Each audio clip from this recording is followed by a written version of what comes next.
ವರಮಹಾಲಕ್ಷ್ಮಿ ಅಂತ ಹೇಳಿದ್ರೆ ಆ ಕಲಶ ಇದೇ ಥರ ಇಡಬೇಕು, ಅದಕ್ಕೆ ಮುಖವಾಡ ಹಾಕಬೇಕು, ಹೀಗೆ ಅಲಂಕಾರ ಮಾಡಬೇಕು, ಹೀಗೆ ಮಾಡಬೇಕು ಅನ್ನೋದು ಸತ್ಯಾನ ಅಂತ. ಮೊದಲನೇದಾಗಿ ವರಮಹಾಲಕ್ಷ್ಮಿ ವ್ರತದ ನಿರ್ಣಯಕ್ಕೆ ಬರೋಣ. ಅಲ್ಲೇ ಗೊಂದಲ.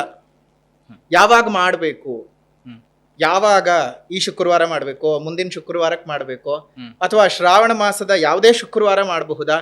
ಕೆಲವೊಮ್ಮೆ ಈ ಮಾಧ್ಯಮಗಳಲ್ಲಿ ಬರ್ತಕ್ಕಂತಹ ಸೋ ಕಾಲ್ಡ್ ನ್ಯೂಮರಾಲಜಿಸ್ಟ್ಗಳು ಏನೇ ಹೇಳಿದ್ದಾರೆ, ಇದು ಈ ಸಂಖ್ಯೆ ಬಂದಿದೆ, ಈ ಸಂಖ್ಯೆಗೆ ಮಾಡಬೇಡಿ, ಆ ಸಂಖ್ಯೆ ಇದೆ, ಆ ಸಂಖ್ಯೆಗೆ ಶುಭ ಅನ್ನುವಂಥ ಏನೇನೋ ಗೊಂದಲಗಳನ್ನು ಹಬ್ಬಿಸ್ತಾ ಇದ್ದಾರೆ.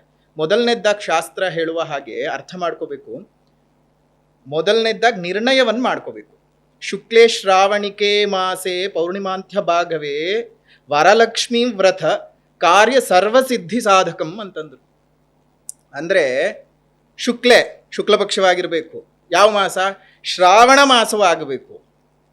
ಪೌರ್ಣಿಮಕ್ಕೆ ಅಂತ್ಯಭಾಗಕ್ಕೆ ಬರುವಂತಹ ಶುಕ್ರವಾರ ಆಗಿರಬೇಕು, ಅಥವಾ ಸಮೀಪದಲ್ಲಿರಬೇಕು. ಪೌರ್ಣಿಮೆಗೆ, ಹುಣ್ಣಿಮೆಗೆ ಅತಿ ಸಮೀಪದಲ್ಲಿ ಇರುವಂತಹ ಶುಕ್ಲ ಪಕ್ಷದ ಶುಕ್ರವಾರದ ದಿವಸ ವ್ರತ ಮಾಡಬೇಕು ಅಂತ ನಿರ್ಣಯ ಇರುವಂಥದ್ದು ಸೂತ್ರ, ಡೇಟ್ಗಳಿಂದ ಅಲ್ಲ.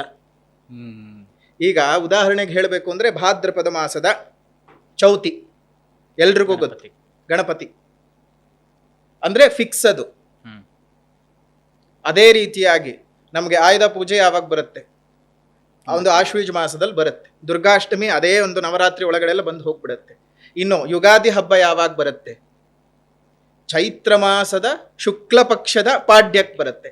ಎಲ್ಲೂ ಬದಲಾಗಲ್ಲ. ಅಂದರೆ ಇದು ಮಾತ್ರ ಬದಲಾವಣೆ ಆಗತ್ತೆ ಅಂದರೆ ಆ ಮಾಸದ, ಆ ವಾರದ, ಆ ತಿಥಿ ಬೇಸೆ ಇಲ್ಲ. ಇದಕ್ಕೆ ಬೇರೆ ಎಲ್ಲದಕ್ಕೂ ತಿಥಿಗಳಿದ್ದಾವೆ. ಈ ಒಂದು ವ್ರತಕ್ಕೆ ತಿಥಿ ಇಲ್ಲ. ಈಗ ಜ್ಯೋತಿರ್ಭೀಮೇಶ್ವರ ವ್ರತ ಮಾಡಿದ್ವಿ, ಯಾವಾಗ ಮಾಡಿದ್ವಿ? ಭೀಮ್ ಅಮಾವಾಸ್ಯೆ ಮೊನ್ನೆ ತಾನೇ ಮುಗಿಸಿದ್ವಿ ಅಲ್ವಾ? ಹೀಗೆಯೇ ಆ ಪ್ರತಿಯೊಂದು ಹಬ್ಬಕ್ಕೂ, ಪ್ರತಿಯೊಂದು ವ್ರತಕ್ಕೂ, ಪ್ರತಿಯೊಂದು ಆಚರಣೆಯ ಹಿಂದೆ ಅದರದ್ದೇ ಆದಂತಹ ಸಾಮಾಜಿಕ ಕಾರಣಗಳಿದ್ದಾವೆ, ವೈಜ್ಞಾನಿಕ ಕಾರಣಗಳಿದ್ದಾವೆ. ಅದು ಎರಡನ್ನೂ ನಾವು ಅರ್ಥ ಮಾಡ್ಕೋಬೇಕು. ಅದು ಅರ್ಥ ಆಗದೇ ಇದ್ರೆ ವರಮಹಾಲಕ್ಷ್ಮಿ ವ್ರತ ಇವತ್ತು ವರಮಹಾಲಕ್ಷ್ಮಿ ವ್ರತ ಅಂತ ಯಾರೂ ಕರಿತಾ ಇಲ್ಲ, ವರಮಹಾಲಕ್ಷ್ಮಿ ಹಬ್ಬ ಆಗಿ ಹೋಗ್ಬಿಟ್ಟಿದೆ. ಅಂದ್ರೆ ಒಂದ್ ರೀತಿ ತೋರ್ಪಡಿಕೆಗೇನೆ ಈಗ ಅವ್ರನ್ನ ಕರಿತೀವಿ ಇವ್ರನ್ನ ಕರಿತೀವಿ ಅನ್ನೋ ಕಾರಣಕ್ಕೇನೆ ವೈಭವೋಪೇತವಾಗಿ ಮಾಡ್ಬೇಕು ಅನ್ನುವಂಥದ್ದು ಏನಾದ್ರು ಜನಗಳಲ್ಲಿ ಬಂದ್ಬಿಟ್ಟಿದ್ಯಾ ಅಂತ ಗುರುಗಳೇ? ಬಂದ್ಬಿಟ್ಟಿದ್ಯಾ ಅನ್ನುವಂಥ ಪ್ರಶ್ನೆ ಎಲ್ಲ ಬಂದಿದೆ. ಬಂದಿದ್ಯಾ ಅನ್ನುವಂಥ ಪ್ರಶ್ನೆಗಿಂತ ಎಲ್ಲರಿಗೂ ಬಂದಿದೆ. ಪಕ್ಕದ ಮನೆಯವ್ರು ಏನೋ ಮಾಡ್ತಾ ಇದ್ದಾರೆ, ನಾನೂ ಮಾಡ್ತೀನಿ. ಅವ್ರು 4 ತರಹದ ತಿಂಡಿ ತೀರ್ಥ ಮಾಡಿದ್ದಾರೆ, ನಾನು 5 ತರಹದ್ ಮಾಡ್ತೀನಿ. ಅವರು 10,000 ರೂಪಾಯಿ ರೇಷ್ಮೆ ಸೀರೆ ಹಾಕಿದ್ದಾರೆ, ನಾನು 15,000 ರೂಪಾಯಿ ಆದ್ರೂ ಕನಿಷ್ಠ ಪಕ್ಷ ಹಾಕ್ಬೇಕು.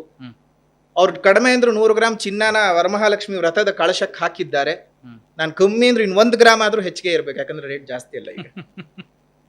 ಇಂತಹ ಮನೋಭಾವಗಳಿದೆಯಲ್ಲ, ಇಲ್ಲಿ ಭಕ್ತಿಗಿಂತ, ಆಚರಣೆಗಿಂತ, ನಂಬಿಕೆಗಿಂತ ತೋರ್ಪಡಿಕೆ ಜಾಸ್ತಿ ಆಗಿದೆ. ಶ್ರದ್ಧೆ ಭಕ್ತಿಗಿಂತ ಆಡಂಬರ, ಶ್ರದ್ಧಾ ಭಕ್ತಿಗಳು ಏನಿಲ್ಲ. ಇತ್ತೀಚಿನ ಕಾಲದಲ್ಲಿ ಏನಾಗ್ತಿದೆ ಅಂದ್ರೆ ರಾತ್ರಿ ಎಲ್ಲಾ ಕೂತು ಒಬ್ಬಟ್ಟನ್ನು ಮಾಡೋದು, ಕಜ್ಜಾಯಗಳನ್ನು ಮಾಡೋದು, ಅಥವಾ ಅದಕ್ಕೆ ಬೇಕಾದ ಇನ್ಯಾವುದೇ ಒಂದು ಸಿಹಿ ತಿನಿಸುಗಳನ್ನ ಮಾಡೋದು, ಭಕ್ಷ್ಯಗಳನ್ನು ಮಾಡಿಟ್ಕೊಳ್ಳೋದು. ಮತ್ತೆ ಬೆಳಗ್ಗೆ ಎದ್ದು ಇವರು ದೇವರಿಗೆ ಅದನ್ನೇ ನೈವೇದ್ಯ ಮಾಡೋದು. ಎಷ್ಟು ಸರಿ? ನೈವೇದ್ಯಕ್ಕೆ ಹೋಗ್ಲಿ ಬರುತ್ತಾ ಅದು? ಆಗ ಮಾಡಿದ್ದನ್ನ ನಾವು ದೇವರಿಗೆ ನಿವೇದನೆ ಮಾಡೋದನ್ನು ನೈವೇದ್ಯ ಅಂತ ಕರಿತೀವಿ. ನಿನ್ನೆ ರಾತ್ರಿ ಮಾಡಿಟ್ಟ ತಂಗಳನ್ನ ತಿನ್ಸೋದು ವರಮಹಾಲಕ್ಷ್ಮಿಗೆ ಇನ್ನೆಲ್ಲಿ ಚೆನ್ನಾಗಾಗುತ್ತೆ? ಅಲ್ಲ, ಅಂಗಡಿಯಿಂದನೋ ಇಲ್ಲಿಂದನೋ ಚಕ್ಲಿ ನಿಪ್ಪಟ್ಟುಗಳೆಲ್ಲವೂ ರವೆ ಉಂಡೆನೂ ಬಂದ್ಬಿಡತ್ತೆ. ನಮ್ ಜನಕ್ಕೆ ರವೆ ಉಂಡೆ ಯಾವಾಗ ಇಡಬೇಕು ಅನ್ನೋದು ಗೊತ್ತಿಲ್ಲ. ಶುಭ ಕಾರ್ಯಕ್ಕೆ ಇಡಬೇಕು, ಅಶುಭ ಕಾರ್ಯಕ್ಕೆ ಇಡಬೇಕು. ಯಾವಾಗ ನೋಡು ಕೆಲವೊಬ್ರು ಮನೆಯಲ್ಲಿ ರವೆ ಉಂಡೆ ರೆಡಿ ಇದ್ದು ಕೂತ್ಕೊಂಡ್ಬಿಟ್ಟಿರುತ್ತೆ. ನೀವ್ ಏನ್ ಮಾಡ್ತಾ ಇದ್ದೀರಾ? ವರಮಹಾಲಕ್ಷ್ಮಿ ವ್ರತ ಅಲ್ವಾ, 1-2 ಕರಿಗಡಬನ್ ಮಾಡ್ಬಿಡೋಣ, ಅದ್ರ ಜೊತೆಗೆ 1-2 ರವೆ ಉಂಡೆ ಮಾಡ್ಬಿಡೋಣ. ವರಮಹಾಲಕ್ಷ್ಮಿಗೆ ನಾನು ದೇವಿಗೆ ಏನನ್ನ ಹಾಕಿ ಪೂಜೆ ಮಾಡಬೇಕು ಅಂತ ಯೋಚನೆ ಮಾಡೋದಕ್ಕಿಂತ ಏನೇನ್ ತಿಂಡಿಗಳನ್ನ ಇಡಬೇಕು, ಏನೇನ್ ಇಡಬೇಕು ಅನ್ನೋದನ್ನ ಯೋಚನೆ ಮಾಡ್ತಿದ್ದಾರೆ ಹೊರತು ಎಷ್ಟು ಭಕ್ತಿಯಿಂದ ನೀವು ಪೂಜೆ ಮಾಡ್ತಾ ಇದೆಯಾ ಅನ್ನುವಂಥದ್ದಿಲ್ಲ.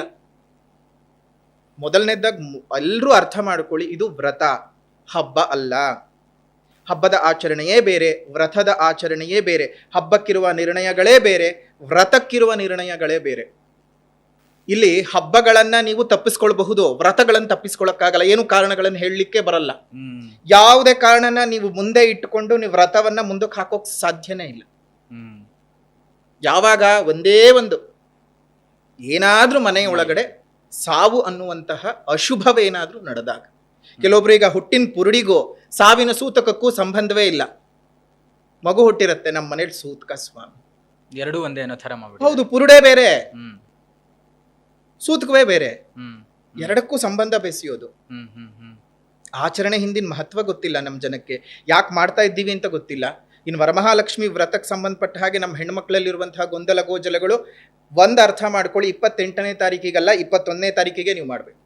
ಇದು ತುಂಬಾ ಕ್ಲಿಯರ್ ಆಗಿ ಹೇಳ್ತಾ ಇರುವಂಥದ್ದು. ಯಾವುದೇ ಕಾರಣಕ್ಕೂ ಮತ್ತೊಮ್ಮೆ ಪುನಃ 28ನೇ ತಾರೀಕು ಮಾಡಬಹುದಾ, ಮುಂದೆ ಅದ್ರ ಮುಂದಿನ ವಾರ 4ನೇ ತಾರೀಕು ಮಾಡಬಹುದಾ? ಅದೇ ಕೇಳ್ತೀನಿ ಗುರು, ಯಾಕಂದ್ರೆ ರೇಟು ವ್ಯತ್ಯಾಸ ನೋಡ್ಕೊಂಡು ಮುಂದಕ್ಕೆ ಹಾಕೊಂಡು ಹಬ್ಬ ಮಾಡೋರು. ಯಾವ ರೇಟು?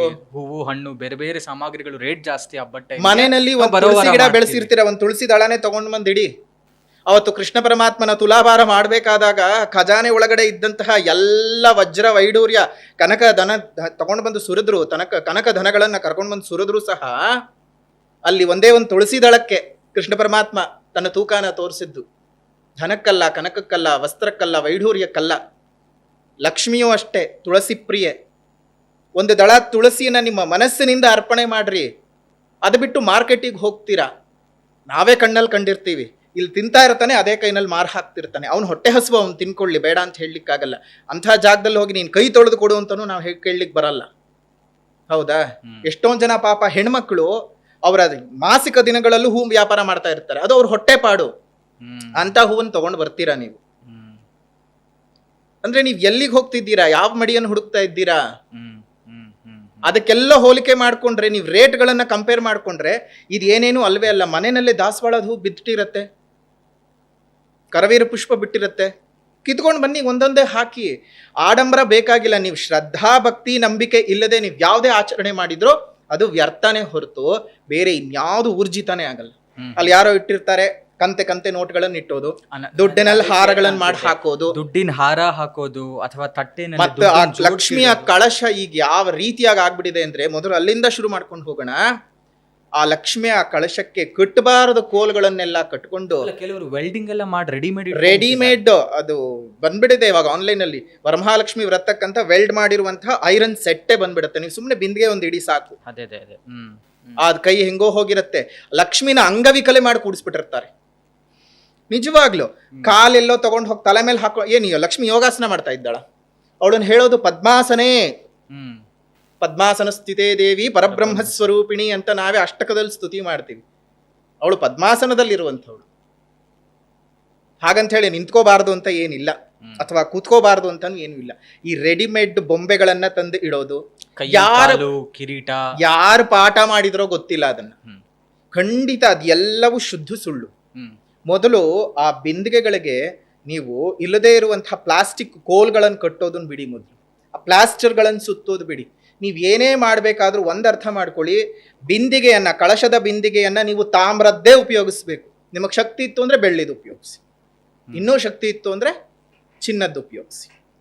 ಈ 3 ಧಾತುಗಳಿಗೆ ಮಾತ್ರನೇ ಸಾತ್ವಿಕ ಲಹರಿಗಳನ್ನ ಅಟ್ರಾಕ್ಟ್ ಮಾಡ್ಕೊಳ್ಳೋದಕ್ಕೆ ಸಾಧ್ಯ ಆಗತ್ತೆ, ಹೊರತು ಬೇರೆ ಏನೇನು ಕೊಲ್ಲ. ಹಾಗಾಗಿ ಲಕ್ಷ್ಮಿಯ ವ್ರತಕ್ಕೆ ನಾವು ಯಾವುದೇ ಕಳಶಗಳನ್ನು ಉಪಯೋಗಿಸ್ಬೇಕಾದ್ರೂ ಸಹ ಉಪಯೋಗಿಸ್ತಕ್ಕಂಥದ್ದು ಯಾವುದು?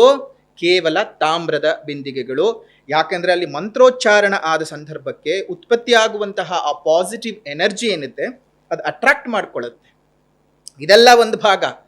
ಅದರ ಹಿಂದೆ ಇರುವಂಥದ್ದು ಇನ್ನೊಂದು ದೊಡ್ಡ ಭಾಗ ಏನಪ್ಪಾ ಅಂತ ಹೇಳಿದ್ರೆ, ಅವತ್ತಿನಿಂದ ಶುಕ್ರಗ್ರಹ ಪೂರ್ವಗ್ರಹದಲ್ಲಿ ನೇರವಾಗಿ ಕಾಣಿಸ್ತದೆ. ಆ ಶುಕ್ರನ ಕಿರಣಗಳು ನೇರವಾಗಿ ನೀವು ಸ್ಥಾಪನೆ ಮಾಡ್ತಕ್ಕಂತಹ ಕಳಶದ ಮೇಲೆ ಅವನ ಕಿರಣಗಳು ಬರ್ತವೆ. ಸೂರ್ಯನಿಗೆ ಹೇಗೆ ಕಿರಣಗಳಿದ್ದಾವೋ ಪ್ರತಿ ಗ್ರಹಗಳಿಗೂ ಅದರ ಕಿರಣಗಳು ಇದ್ದೇ ಇರುತ್ತವೆ. ಹಬ್ಬದ ದಿವಸ ನೇರವಾಗಿರುತ್ತೆ. ಅಂದ್ರೆ ಪೂರ್ವಕ್ಕೆ 0 ಡಿಗ್ರಿನಲ್ಲಿ ಶುರುವಾಗುತ್ತೆ ಅದರ ಚಲನೆ. ಭೂಮಿಗೆ ಪೂರ್ವ ದಿಕ್ಕಿಗೆ 0 ಡಿಗ್ರಿಯಿಂದ ಅದರ ಚಲನೆ ಶುರುವಾಗಿರುತ್ತೆ. ಅಂದ್ರೆ ನಮಗೆ ನೇರವಾಗಿ ಕಾಣಿಸುತ್ತೆ. ಯಾರು ಬೇಕಾದ್ರೂ ಸಹ ಅವತ್ತು ಶುಕ್ರಗ್ರಹವನ್ನ ನಕ್ಷತ್ರದ ಆಕಾರದಲ್ಲಿ ಕಾಣುತ್ತೆ, ಗುರುತಿಸ್ಕೊಳ್ಬಹುದು. ಒಂದ್ ಸ್ವಲ್ಪ ಈ ತುಂಬಾ ಬೆಳ್ಳಗೆ ವಜ್ರ ಹೊಳದಂಗ್ ಹೊಳಿತಾ ಇರುತ್ತೆ. ಸೊ ಹಾಗಾಗಿ ಅವತ್ತೊಂದು ದಿವಸ ನೀವು ನೋಡ್ಕೋಬಹುದು ಅದನ್ನ, ಶುಕ್ರಗ್ರಹ ಅಲ್ಲಿದ್ದಾನೆ ನೋಡಿ. ಇವಾಗ ಯಾರೋ ಕಂಡಿಡಿದ್ರಂತೆ ದೂರದರ್ಶಕವನ್ನ, 16ನೇ ಶತಮಾನದಲ್ಲೋ 17ನೇ ಶತಮಾನದಲ್ಲೋ ಅಂತ ಹೇಳ್ತೀವಿ. ನಮ್ಮ ಋಷಿಮನೆಗಳು ಯಾವ ಟೆಲಿಸ್ಕೋಪ್ಗಳನ್ನ ಇಟ್ಕೊಂಡಿದ್ರು? ಗ್ರಹಗಳು ಇಲ್ಲೇ ಬರುತ್ತವೆ. ಅದರಲ್ಲಿರುವಂತಹ ಖನಿಜಗಳೇನು, ಅದರಲ್ಲಿರುವಂತಹ ಮಿನರಲ್ಸ್ಗಳೇನು ಅನ್ನೋದನ್ನೆಲ್ಲ ಎಷ್ಟು ಚೆನ್ನಾಗಿ ಆಗಿನ ಕಾಲದಲ್ಲೇ ಕಂಡು ಹಿಡ್ಕೊಂಡಿದ್ದಾರೆ ಅಂತ ಹೇಳಿದ್ರೆ ಇವ್ರಿಗಿಂತ ಅಡ್ವಾನ್ಸ್ಡ್ ಆಗಿ ಅವ್ರು ಬದುಕ್ತಿದ್ರು ಅಂತ ಅರ್ಥ. ನಿಜ ನಿಜ. ಹಾಗಾಗಿ ನೀವು ತಾಮ್ರದ ಕಳಶವನ್ನೇ ಉಪಯೋಗಿಸಿ, ಸ್ಥಿತಿವಂತರು ಇರುವಂತಹವರು ನೀವೇನ್ ಮಾಡಬಹುದು, ಬೆಳ್ಳಿ ಕಳಶವನ್ನು ಉಪಯೋಗಿಸಬಹುದು. ಈಗ ಮಾರುಕಟ್ಟೆನಲ್ಲಿ ತರಹೇವಾರಿ ಆಫರ್ಸ್ಗಳು, ಜರ್ಮನ್ ಸಿಲ್ವರ್.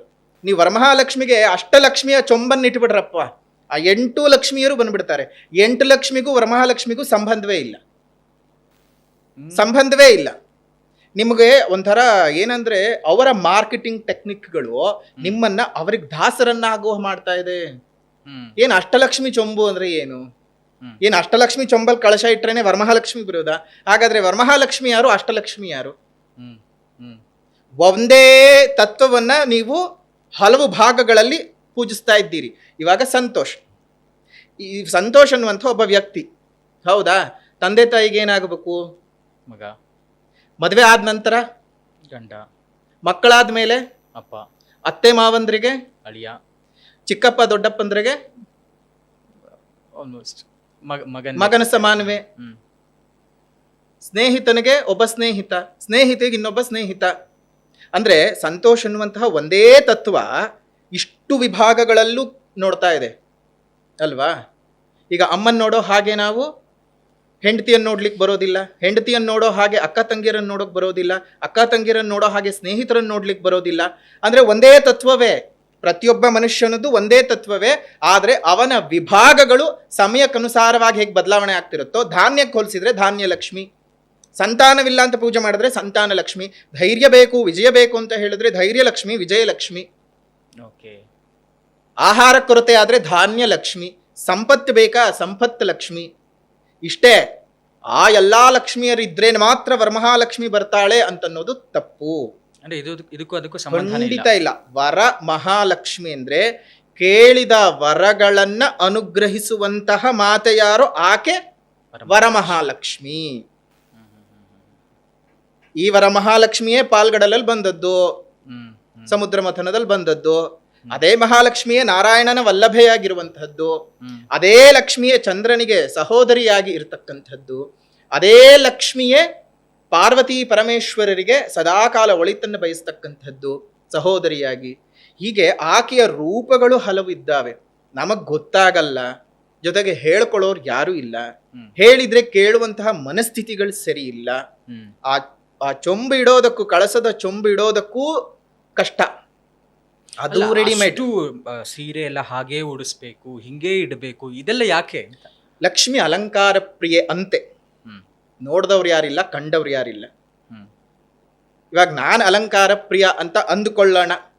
ಈಗ ನನಗ್ ಸರಿಯಪ್ಪ ಅಲಂಕಾರ ಮಾಡ್ಕೊಳ್ಳೋದು ನನಗಿಷ್ಟ, ನೀ ಬಂದ್ ನನಗೆ ಅಲಂಕಾರ ಮಾಡ್ತೀನಿ ಅಂದ್ರೆ ನಾನು ಒಪ್ಕೊಂತೀನ?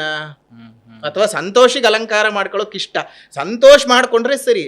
ಇನ್ಯಾರೋ ಒಬ್ರು ಬಂದು ನಿನಗೆ ಅಲಂಕಾರ ಮಾಡ್ತೀನಿ ನೀಗ ಒಪ್ತೀಯಾ? ಇಲ್ಲ.